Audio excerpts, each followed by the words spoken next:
আসসালামু আলাইকুম ওরহমাতুল্লাহ। আশা করি তোমরা সবাই ভালো আছো। আজকের এই ক্লাসে আমরা আলোচনা করব অষ্টম শ্রেণীর নতুন কারিকুলামের বাংলা বইয়ের 65 পৃষ্ঠার হচ্ছে 3.4.4 অ্যাক্টিভিটি নিয়ে আজকের এই ক্লাসে আমরা আলোচনা করব। তো চলো আজকে 3.4.3 এটি কেন বিশ্লেষণমূলক লেখা, এটা আজকের এই ছকটা আমরা এক নজরে পূরণ করে আসব। শব্দ থেকে কবিতা শিরোনামে রচনাটিকে কেন বিশ্লেষণমূলক বলা যায় তা আমরা এই সবগুলো এখন পূরণ করব। দেখো এখানে প্রশ্নটা হচ্ছে যে এটি কেন বিশ্লেষণমূলক লেখা। উত্তরে আমরা যা লিখব, শব্দ থেকে কবিতা লেখাটিকে যে কারণে বিশ্লেষণমূলক লেখা বলা হয়।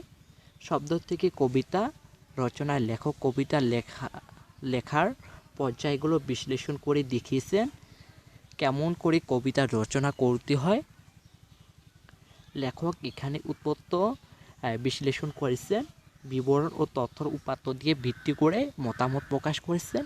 তো এই ছিল তোমাদের অষ্টম শ্রেণীর 65 পেজের অ্যাক্টিভিটি 3.4.4। ভিডিওটা ভালো লাগলে অবশ্যই লাইক কমেন্ট এবং চ্যানেলকে সাবস্ক্রাইব করবা।